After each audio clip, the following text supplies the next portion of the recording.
They are some of the most recognisable moments in the game, aren't they? It's Diego Maradona's Hand of God goal. We can't show you the footage because someone owns it, but there's a photograph from it. This is from the 1986 World Cup, Argentina against England. And after the match, Maradona swapped shirts with England's Steve Hodge. And now the shirt that Maradona wore has been put up for auction. But owning a piece of sports memorabilia does not come cheap. The auction closes this afternoon. The shirt has already met the reserve price of £4 million. Wowzers. Christian Allen from the National Football Museum and Doug Bierton, co-founder of Classic Football Shirts, joins us now. Hello, fellas. Lovely to see you in the show. We should say that this, Doug, talk to us about this shirt, because this shirt was actually worn by an Argentinian player in the same match. So this is also from that match. Yeah, it's a substitute shirt from that game. So it's exactly the same as the Maradona shirt. It's just number 17. Not number 10, so it's probably worth £3.99 million less. Okay, yes. But it's still worth it. I'll just hold it up to the camera there, because the key thing is the badge. Tell us the story about this. Why? I mean, shirts from this era, they're popular anyway, but this kit in particular was pretty special, wasn't it? Yeah, so obviously the tournament was in Mexico, boiling hot heat. Argentina played against Uruguay in these cotton shirts, and the manager said, it's too hot, we need a cooler shirt. So he sent his kit man around Mexico City into some sports shops. He came back with this blue shirt. He apparently showed Maradona. He had two options. Maradona said, we'll beat England in that one. So the kit man stitched these badges onto it and applied the number on the back. Which is actually glittery as well. Well, the numbers were intended for American football. Rather than for the camera. So, I mean, look at that. If this kit man had never done that, the Maradona shirt would have probably been worn by a school team or a Sunday league team in Mexico. It was never intended to be Argentina's shirt for that game. Christian, throw that in. Throw the fact, obviously, that it was one of the most famous incidents in world football ever, and that's probably why the Maradona shirt with the number 10 on the back, one of these, is worth such a ludicrous amount of money. It's so unique, exactly. Worn in one game alone, and as Doug says, the kit was from a local sports shop, so it's very hard to, it's not one that they wore throughout the tournament. It's not one that's easy to fake, I suppose. It's one that was just worn in that one-off game, and what a special game. And Doug, I hesitate to ask this because I think you all know the answer to this, but what is the fascination with the shirts and the collecting of the shirts? It's just that pure nostalgia. It's that like physical piece from that memory, and everyone.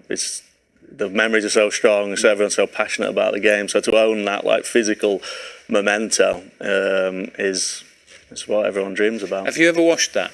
No. What? Not ever, ever, ever. No. You don't wash the shirts. I knew the answer. I had to ask it. I'm sure people were asking that at home. And we've got the pictures here because, Christian, it was the Maradona shirt was actually in the National Football Museum, wasn't it, for a few years? So people have been able to see it. And now it's going to be sold. Might there be a chance that it will go back on display? Is it going to be hung on someone's wall somewhere? We're incredibly grateful and have been really grateful that it's been on display for almost 20 years now. And it's been brilliant to allow access to visitors to see it during that time.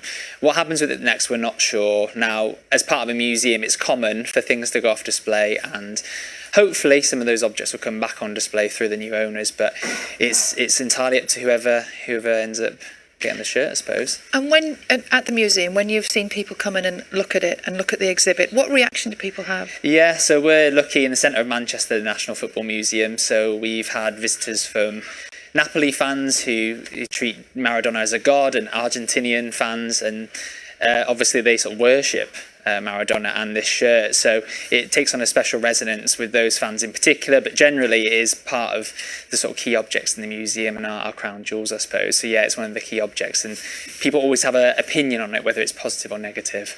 I don't know if we can get a super close-up on the camera, but I'm going to... You can talk about the badge, but you can still see some of the cotton thread down the side of the badge, can't you? Also, see that shirt there? That's the home shirt that they wore at the tournament with the new style badge. They actually didn't have any of the new style badge left, so they stitched the old badge on. So that's still... So you can I just say...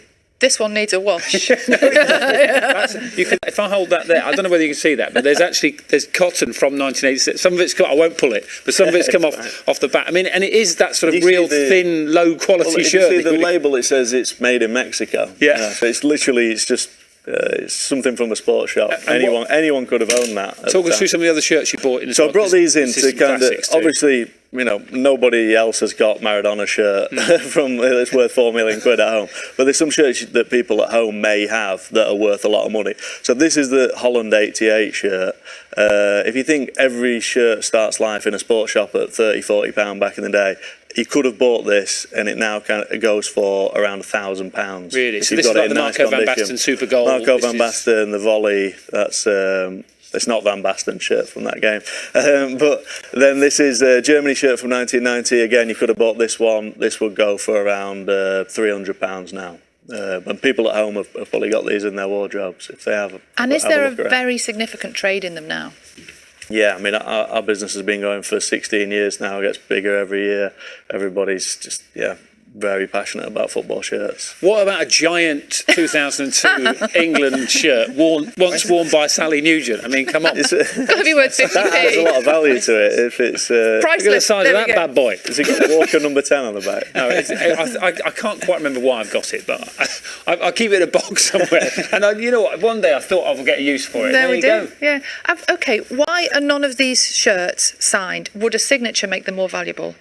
To some people, yes, but it's kind of a bit of a different market. They sign memorabilia, and then there's like football shirts or match-worn shirts, which are a bit different market. It's each to their own, different. But what if you've got a match shirt that's then been signed? That's for some people. That is the ultimate. Like if you could have got Maradona to sign that shirt and authenticate it for you, then people would dream about that. But here you've got a very good sign. Well, I interviewed George Best just a few months before he died, and he signed a vintage Manchester United shirt, which I haven't put up anywhere, and I'll probably give it away to charity at some stage later in life. But it's things like that, isn't it? I as someone who loves football, that's why I love going to the National Football Museum, because you're walking through a bit of history, aren't you? And shirts are probably as popular now as they've ever been. Yeah, exactly. Shirts make up a small part of our collection, but last year, along with classic football shirts, we had an exhibition all around the design of football shirts, and that's become a huge thing as well. So it's not just where the shirt was worn necessarily, it's the design and what that means to people and the memories that those shirts bring up, I suppose. Do they have to be aesthetically lovely to look at? I mean, a lot of them are Marmite, really. Yeah. So certainly shirts from the 80s and 90s, some people absolutely love them, some people hate them. So that Dutch shirt, for example, a lot of the players at the time hated it and thought they looked like fish because it's kind of scaly. Well, there have been some awful shirts over the years. When my brother-in-law got married to my sister, she said, I'll only marry you if you get rid of your...